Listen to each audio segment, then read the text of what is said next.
Cup coffee తాగనిదే చాలామందికి రోజు ప్రారంభం కాదు. ఒత్తిడిని తప్పించుకోవడానికి, తలనొప్పి నుంచి ఉపశమనం పొందడానికి ఇలా ఏదో ఒక కారణంతో కాఫీ తాగేస్తుంటారు. మరి అలా తాగే కాఫీ మన శరీరాన్ని ఎలా ప్రభావితం చేస్తుందో ఈ వీడియోలో తెలుసుకుందాం. కాఫీలో ఉండే కీలకమైన పదార్థం కెఫిన్. ఇది మానసిక ఔషధంలా పనిచేస్తుంది. కాఫీ తాగినప్పుడు ఇందులో ఉండే కెఫిన్ పేగుల ద్వారా రక్తంలో కలుస్తుంది.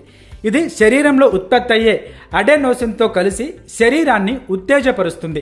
మెదడును ప్రేరేపిస్తూ ఆకలిని తగ్గిస్తుంది. చురుగ్గా ఉండేలా, ఎక్కువసేపు యాక్టివ్గా ఉండేలా చేస్తుంది.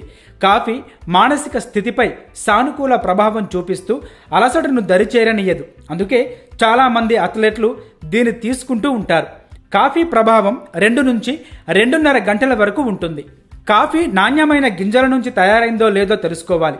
రసాయనాలతో కలిసిన కాఫీ గింజలను వాడటం వల్ల ఆరోగ్య సమస్యలు తలెత్తే అవకాశం ఉంటుంది. అయితే కొందరు రోజులో చాలాసార్లు కాఫీ తాగేస్తుంటారు.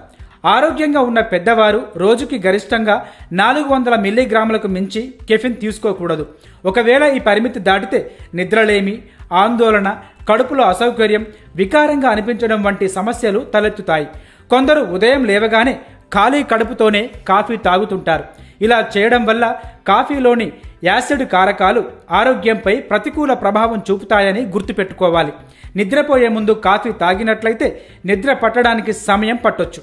జీర్ణక్రియ, ఎసిడిటీ, యాంగ్జైటీ, డిప్రెషన్ వంటి సమస్యలు ఉన్నవారు, గర్భిణీలు కాఫీని తీసుకోకపోవడమే మంచిది.